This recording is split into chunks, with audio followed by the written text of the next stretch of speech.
नमस्कार शेतकरी बंधूंनो, स्वागत आहे तुमचं आपल्या ग्रेट शेतकरी यूट्यूब चॅनलवर।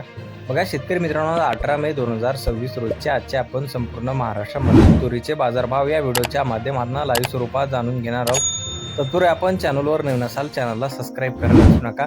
बघा शेतकरी मित्रांनो, महाराष्ट्रामधील बऱ्याच बाजार समितींनी तुरीला 8,000 रुपये क्विंटलचा दर दिलेला आहे, तर काही बाजार समितींनी 7,200 7,000 रुपयापर्यंतचाही दर दिलेला आहे। चला तर आपण सविस्तररित्या बाजारभाव जाणून घेऊया। बघा शेतकरी मित्रांनो, कृषी उत्पन्न बाजार समिती देवणी येथे अवकालेले 27 क्विंटल, जास्तीचा दर आहे 8,000 रुपये क्विंटल, सर्वसाधारण 8,000 रुपये क्विंटल जात आहे लोकल तूर। पाहू शकता पुढील बाजार समिती बुलढाणा येथे अवकालेले 30 क्विंटल, जास्तीचा दर आहे 7,300 रुपये क्विंटल, सर्वसाधारण 6,950 रुपये क्विंटल जात आहे लाल तूर। बघा पुढील बाजार समिती पैठण छत्रपती संभाजीनगर येथे अवकालेले 5 क्विंटल, जास्तीचा दर आहे 7,171 रुपये क्विंटल, सर्वसाधारण 7,000 रुपये क्विंटल जात आहे लाल तूर।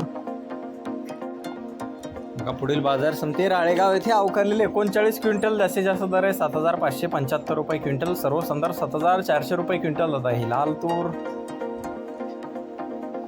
बघा पुढील बाजार समिती देवळगाव जामखेड येथे जास्तीत दर आहे 7,400 रुपये क्विंटल, सर्वसाधारण 7,200 रुपये क्विंटल जात आहे पांढरा तूर। बघा पुढील बाजार समिती छत्रपती संभाजीनगर येथे जास्तीचा दर आहे 7,250 रुपये क्विंटल, सर्वसाधारण 6,925 रुपये क्विंटल जात आहे पांढरा तूर।